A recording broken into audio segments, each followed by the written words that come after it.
Radio Kantipur, radio राष्ट्रको।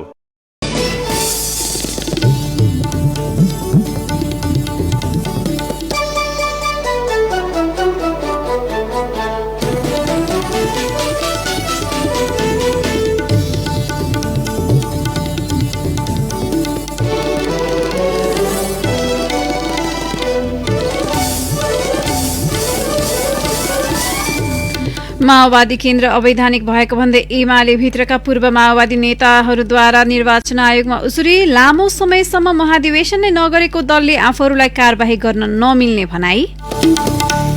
एमालेको विवाद समाधान उन्मुख रहेको कार्यदलको दाबी। भोलिसम्ममा विवादित विषय सबै टुङ्ग्याउने। जनता समाजवादी पार्टीको विवाद समाधानका लागि निर्वाचन आयोगद्वारा 5 सदस्यीय इजलास गठन। साउन 3 गते हुने इजलासमा दुवै पक्षले आधिकारिकता दाबीका लागि कानून व्यवसायी मार्फत बहस गर्न सक्ने। हतियारधारी समूहको आक्रमणबाट हाइटीका राष्ट्रपति मोजको हत्या। प्रथम महिला गम्भीर घाइते। र युरोकप फुटबलको दोस्रो सेमी फाइनलमा आज डेनमार्क र इङ्ल्यान्ड भिड्ने। विजेताले उपाधिका लागि इटलीसँग प्रतिस्पर्धा गर्ने। नमस्कार, कान्तिपुर डायरीका साथमा साथी सन्तोष र म दिवा। अब समाचार विस्तारमा। सुरुमा कान्तिपुर सविस्तार। कान्तिपुर सविस्तार। नेकपा माओवादी केन्द्र छाडेर एमाले प्रवेश गरेका नेताहरूले पूर्व पार्टीको वैधानिकतामाथि प्रश्न उठाउँदै दल दर्ता खारेज गराउन निर्वाचन आयोग गुहारेका छन्। एमाले प्रवेश गरेका नेता लीला बहादुर थापाको नेतृत्वमा रामचन्द्र मण्डल, गिरिधारी लाल न्युपाने लगायतका नेताले कान्तिपथ स्थित आयोगको कार्यालयमा पुगेर दल दर्ता खारेजी गर्न निवेदन दिएका हुन्। पार्टी नै अवैधानिक भएकाले एमाले प्रवेश गरेका नेताहरूलाई गरेको कारबाही पनि वैधानिक नहुने ठहर सहित उनीहरूले माओवादी पार्टी खारेज गर्न माग गरेका छन्। आयोगमा निवेदन दर्ता भएसँगै माओवादी केन्द्रमाथि लागेको आरोपको छानबिन हुने भएको छ। सर्वोच्च अदालतको आदेशपछि एमाले र माओवादी केन्द्र पूर्ववत अवस्थामा फर्किए पनि माओवादी केन्द्रका 4 जना प्रतिनिधि सभा सदस्य सहित केही नेता एमालेमा प्रवेश गरे। एमाले प्रवेश गरेका उनीहरूलाई माओवादी केन्द्रले कारबाही गर्दै पार्टीबाट हटायो। 2069 सालदेखि महाधिवेशन नगरेको पार्टीले गरेको कारबाही वैधानिक नभएको उनीहरूको तर्क छ। माओवादी केन्द्रले कारबाही गरेपछि पार्टीको वैधानिकता माथि नै प्रश्न उठाउँदै उनीहरूले दल दर्ता खारेजी गर्न निर्वाचन आयोगमा निवेदन दिए। उनीहरूको माग के छ त? कारबाहीमा परेका मध्येका नेता टोप बहादुर राय माझी। यो पार्टीले आफू वैधानिक छैन, कुनै किसिमको निर्वाचन सम्बन्धी ऐन, राजनीतिक दल सम्बन्धी ऐन 2073 को मान्यता अनुसार चलेको छैन, नेपालको संविधान अन्तर्गत छैन भनिसकेपछि यसले चाहिँ जुन निर्णय गर्छ र त्यो त वास्तवमा भनेदेखि अवैधानिक पार्टीले वैधानिक जनताबाट चुनेका प्रतिनिधिहरूलाई त्यसले चाहिँ कारबाही गर्ने हक रहँदैन। त्यसकारणले यो पार्टी यो वैध पार्टी होइन, अवैधानिक पार्टी हो। लामो समयसम्म माओवादीमा बसेर राजनीति गरेका उनीहरूमाथि राजनीतिक बेइमानीसँगै नैतिकताको प्रश्न उठ्छ नै। सक्थे भने उनीहरूले आफू कारबाहीमा पर्नु अघि प्रश्न उठाउनु पर्थ्यो। आफू कारबाहीको भागीदार नहुँदासम्म पार्टी ठिक, कारबाहीमा परेपछि बेठिक भन्ने भनाइ तर्कसम्मत छैन। यो केवल राजनीतिक स्टन्ट र कारबाहीको बदला लिने सनक मात्रै हो। तथापि माओवादी केन्द्रको हैसियत नेपालको संविधान र राजनीतिक दल सम्बन्धी ऐन अनुसार गुमिसकेको हुँदा दल दर्ता खारेज गरिपाऊ भनेर उनीहरूले दिएको निवेदन आयोगमा अभिलेखीकरण भइसकेको छ। आयोगका प्रवक्ता राजकुमार श्रेष्ठ। यो आयोगको निर्णयको सन्दर्भमा बोलिने कुरा हो। अब अहिले चाहिँ दल दर्ता खारेजीको सन्दर्भमा निवेदन पेश भएको छ। त्यो चाहिँ दल दर्ता खारेज गर्नुपर्ने अवस्था हो कि होइन र खारेज गर्नुपर्ने हो कि होइन भन्ने सन्दर्भमा नै आयोग हुन्छ र दल दर्ता गर्दा पनि अब कानुनले तोकेको प्रक्रिया बमोजिममाकै दल दर्ता खारेज हुन्छ। माओवादी केन्द्रको कारबाहीमा परेका नेता माओवादीमै बसेर वैधानिकताको प्रश्न उठाउनु जायज हुन्थ्यो, तर पार्टी नै परिवर्तन गरिसकेपछि आफू संलग्न नरहेको पार्टीको वैधानिकता लगायत विषयमा प्रश्न उठाउनु न्यायोचित नहुन सक्छ। माओवादी केन्द्रका नेता लीलामणि पोखरेल पार्टी छाडेर गएका नेताले विघटन गराउन निवेदन दिएर आफू भित्रको निकृष्टपन देखाएको टिप्पणी गर्छन्। उहाँहरू त अर्को पार्टीको मान्छेहरू हो, त अरू पार्टीको मान्छेले हाम्रो पार्टीसँग के सरोकार? त्यो वैधानिकताको चाहिँ पारक गर्ने त सर्वोच्च अदालत होला अथवा निर्वाचन आयोग होला। उहाँहरूले मुद्दा दिनुपर्ने जरुरी पर्छ। उहाँहरू तर्क के आवश्यक त्यो विषयमा त मलाई टिप्पणी गर्नु छैन केही पनि नै। किनभने अरू पार्टीका मान्छेले हाम्रो पार्टी विघटन गराउने के गराउने भन्ने कुरा मुद्दा दिनु भनेको त्यो जतिको चाहिँ निकृष्ट पाराहरू हुन सक्दैन। बस तिमीले काङ्ग्रेस विघटन होस्, हामीले एमाले विघटन होस्, हामीले राप्रपा विघटन होस् भन्दै मुद्दा दिँदै गर्ने। सर्वोच्च अदालतले प्रतिनिधि सभा पुनर्स्थापना गरिदिए सांसद पद पुनर्बहालीको माग गर्दै अदालतमा रिट दर्ता गराउने माओवादी छाडेर एमाले प्रवेश गरेका नेताको तयारी छ। त्यही तयारी अन्तर्गत पूर्व माओवादी नेताहरू आयोग गएका हुन्। लामो समयदेखि कम्युनिस्ट आन्दोलन र नेपालका कम्युनिस्ट पार्टीका गतिविधिलाई नजिकबाट नियालिरहेका राजनीतिक विश्लेषक श्याम श्रेष्ठ आफ्नो दाबी पुष्टि गर्न आधार र प्रमाण पुर्याउन सक्नुपर्ने बताउँछन्। अवैधानिक भन्ने आधारहरू छ भने देखिन्छ, एकजनाले भने पनि अवैधानिक हुन्छ। वैधानिक अवैधानिक भन्नुको लागि चाहिँ एउटा तर्क, एउटा आधार चाहियो त। आधार चाहिँ क्लियर भयो भनेदेखि, आधार चाहिँ जायज भयो भने अवैधानिक पनि तर्कसम्मत पनि हुने होला।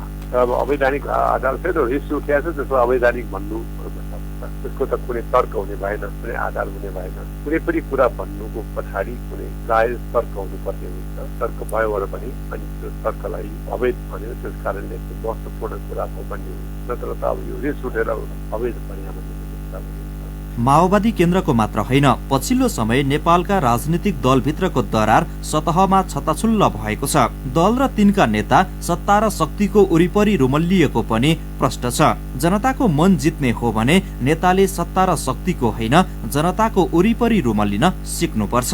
रेडियो कान्तिपुरका लागि बासु खड्का। कान्तिपुर सविस्तार।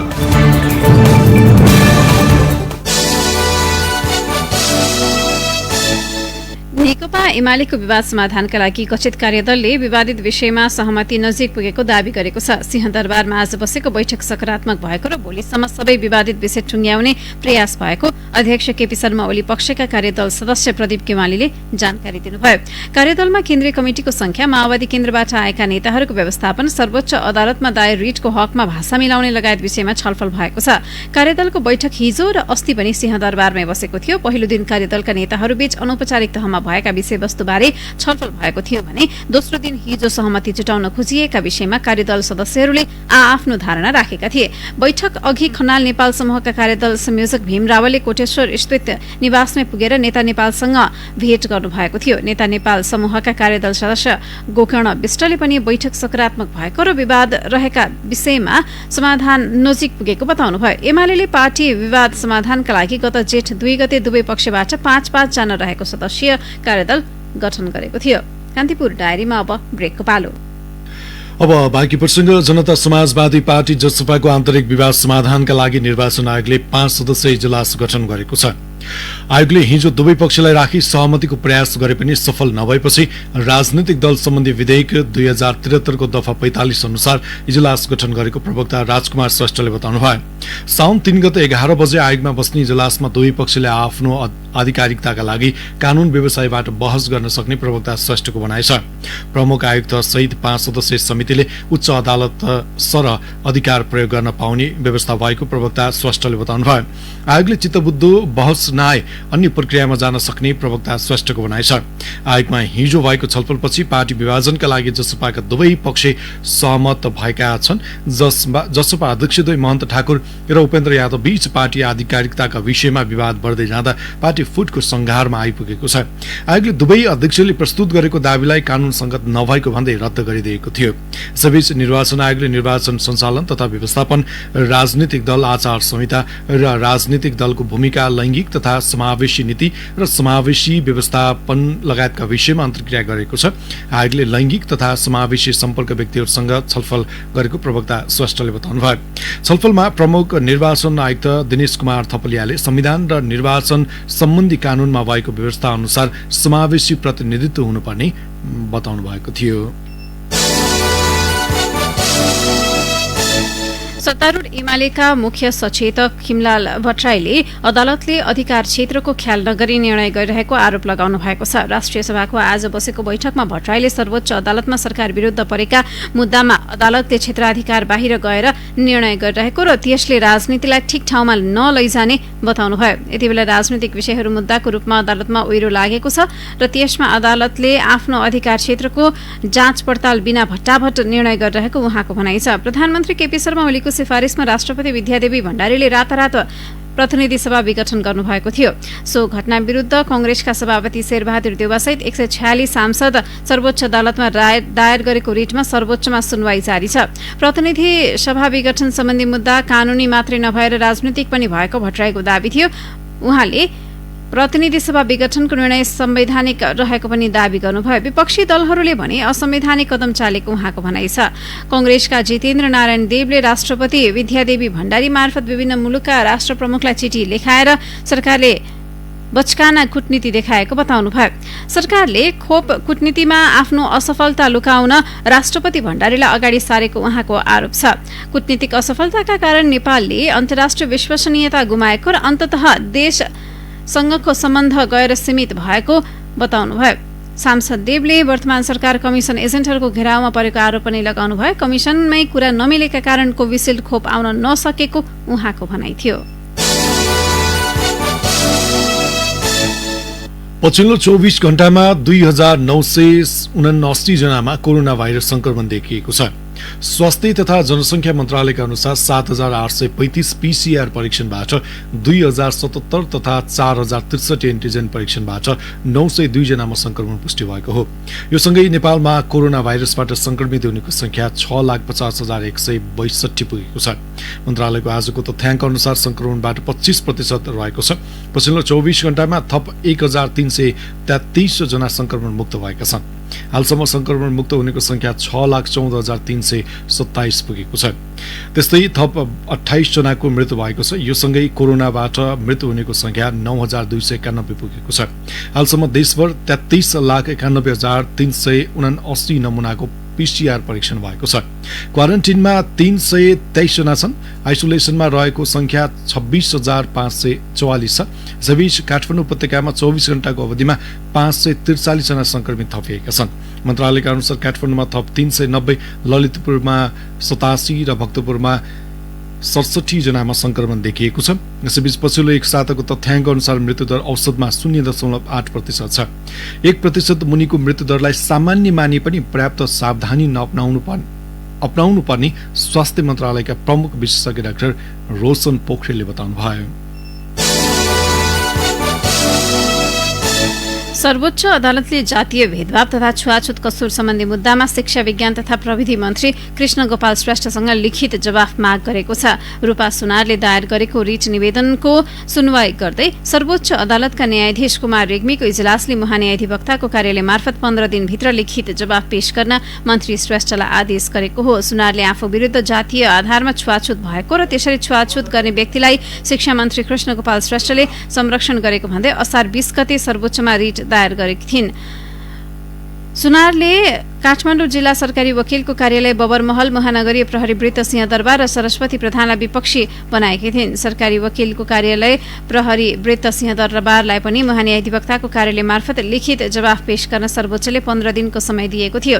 त्यस्तै विपक्षी प्रधानलाई भने आफै वा आफ्नो कानून बमोजिमको प्रतिनिधि मार्फत लिखित जवाफ पेश गर्न भनिएको छ। यो रिट निवेदनमा अन्तरिम आदेश जारी हुने वा नहुने बारे सुनवाईका लागि आगामी मंगलबारको पेशी तोकिएको छ।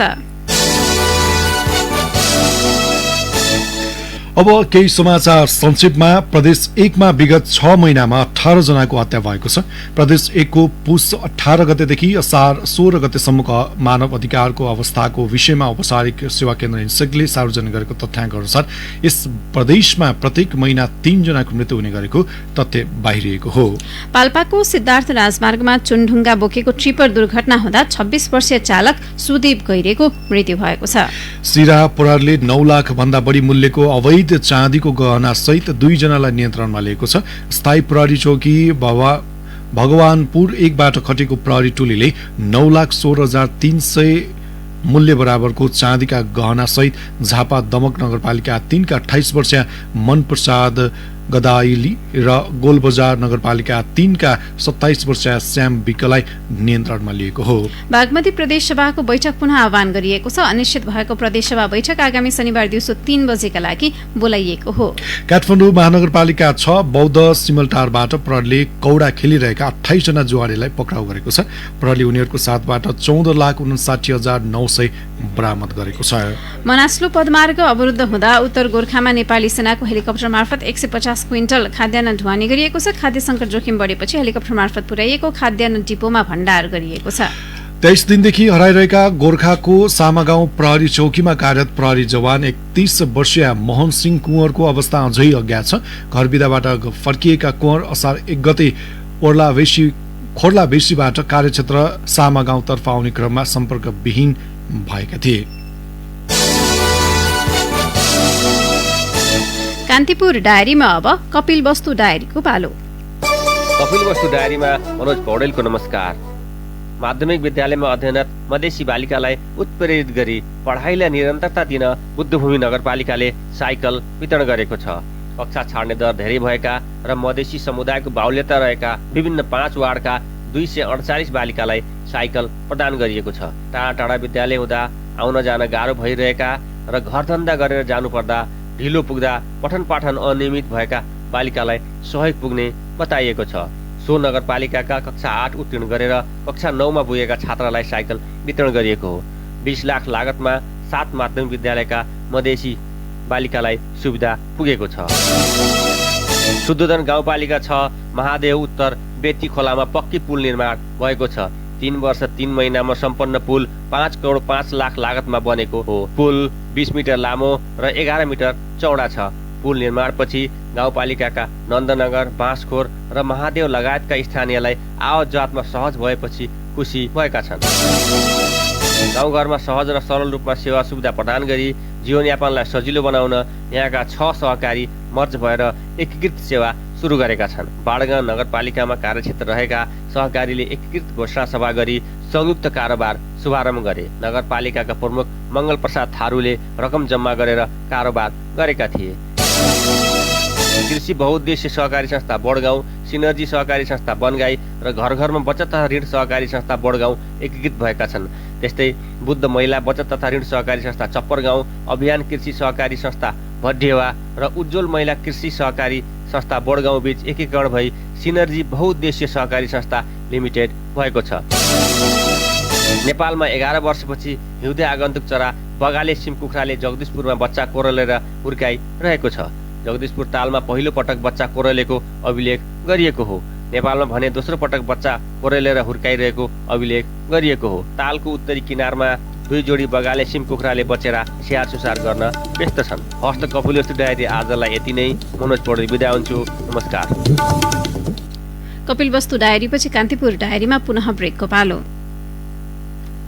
अब बाँकी प्रसङ्गमा आर्थिक खबर। कारोबार भएको साताको चौथो दिन पनि लगातार धितोपत्र बजारमा गिरावट आएको छ। नेप्से परिसूचक 3.31 अङ्कले घटेर 1909.62 अङ्कमा पुगेको हो। कारोबार भएका विकास बैंक, लघुवित्त बाहेक बाँके घर समूहको उपसूचक घट्दा नेप्सेमा दबाव परेको हो। यसअघि हिजो नेप्से परिसूचक 5.24 अङ्कले घटेको थियो। आज 45 अर्ब 85 करोड 86 लाख रुपियाँ बराबरका 1 करोड 16 लाख 64,207 किता शेयर किनबेच भएको नेपाल स्टक एक्सचेन्जले जनाएको छ। सबैभन्दा धेरै छिमेक लघु वित्त विकास बैंकको सबैभन्दा धेरै 43 करोड 54 लाख 27 हजार रुपियाँ बराबरको शेयर किनबेच भएको छ। अब अन्तर्राष्ट्रिय प्रसंग। हाइटीका राष्ट्रपति जोभिनल मोजको हत्या भएको छ। राजधानी पोर्टो प्रिन्स स्थित निसी निवासमा भएको आक्रमणमा परि मोजको निधन भएको हो। आक्रमणमा प्रथम महिला समेत घाइते भएको बीबीसीले उल्लेख गरेको छ। स्थानीय समय अनुसार राति 1 बजे हतियारधारी समूह राष्ट्रपति निवासमा प्रवेश गरी आक्रमण गरेको हाइटीका अन्तरिम प्रधानमन्त्री क्लाउड जोसेफले बताउनुभयो। 53 वर्षीय मोज सन् 2017 देखि सत्तामा हुनुहुन्थ्यो। उहाँमाथि भ्रष्टाचारको आरोप लागेको थियो भने सरकार विरोधी प्रदर्शनको समेत सामना गरिरहनु भएको थियो। केही महिना अघि हाइटीका विभिन्न शहरमा भएका आन्दोलनमा राष्ट्रपतिको राजीनामा माग गरिएको थियो। सन् 2015 मा भएको निर्वाचन रद्द भएपछि भएको चुनावमा निर्वाचित भएका मोजले अझै 1 वर्ष कार्यकाल बाँकी रहेकाले पद नछाड्ने अडान लिनु भएको थियो। 1 करोड 10 लाख जनसङ्ख्या रहेको हाइटीमा मोजको कार्यकाल भर चरम अस्थिरता छाएको थियो। राजनीतिक रूपमा विभाजित रहेको हाइटीले मानवीय संकट र खाद्यान्न अभाव खेपिरहेको छ। राष्ट्रपतिको हत्यापछि त्यहाँ थप अराजकता निम्तिन सक्ने आशंका बढेको छ। यद्यपि प्रधानमन्त्री जोसेफले मुलुकको सुरक्षा अवस्था राष्ट्रिय र सशस्त्र प्रहरी बलको नियन्त्रणमा रहेको बताउनु भएको छ। आगामी निर्वाचनलाई लक्षित गर्दै भारतीय प्रधानमन्त्री नरेन्द्र मोदीले मन्त्री परिषद हेरफेर गर्नुभएको छ। 43 जना नेतालाई मन्त्रीमा नियुक्त गरिएको भारतीय सञ्चार माध्यमले जनाएका छन्। मन्त्रालयको जिम्मेवारी बाँडफाँड भने बाँकी छ र मन्त्री परिषद हेरफेर अघि स्वास्थ्य मन्त्री हर्षवर्धन सहित 11 जनाले राजीनामा दिएका छन्। सन् 2024 मा हुने निर्वाचन केन्द्रित हुँदै प्रधानमन्त्री मोदीले मन्त्री परिषद हेरफेर गर्नुभएको हो। नयाँ मन्त्रीमण्डलमा पिछडिएका समुदायका प्रतिनिधिहरूको विशेष प्रतिनिधित्व रहेको छ।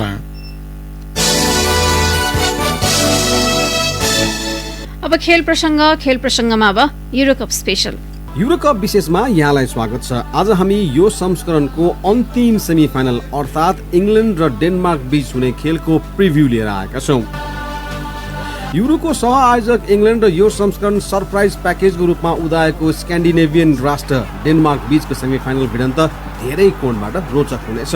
फुटबलको मुख्य प्रतियोगितामा यी दुई टोली बीच तेस्रो पटक भिडन्त हुन लागेको हो।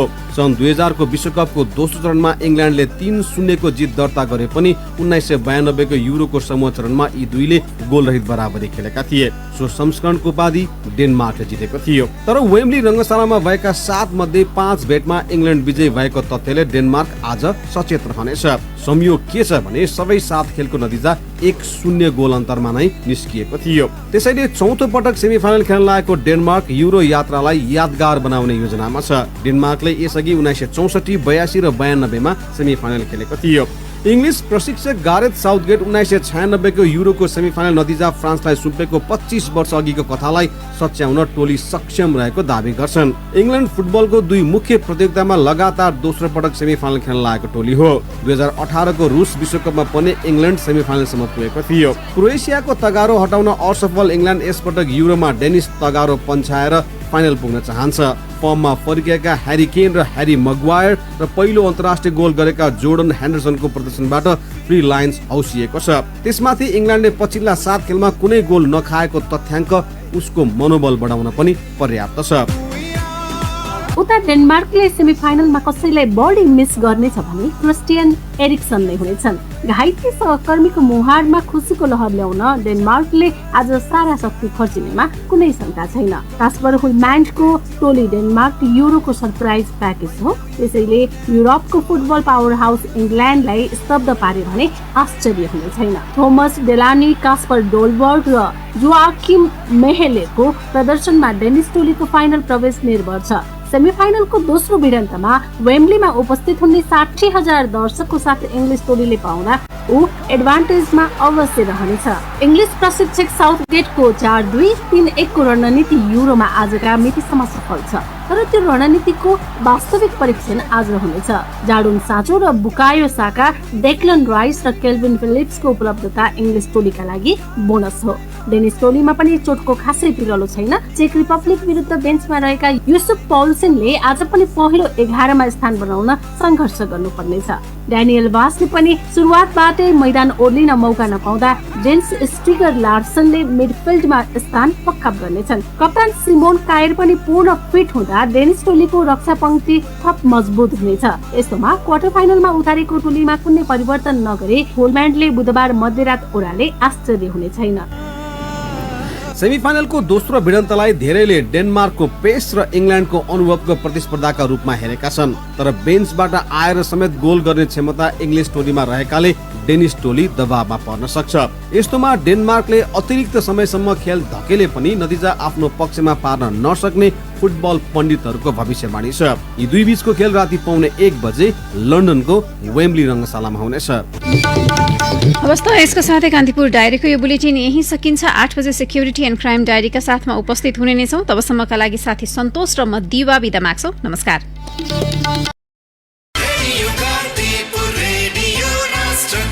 सूचना र मनोरञ्जनको संवाहक रेडियो राष्ट्रको रेडियो कान्तिपुर।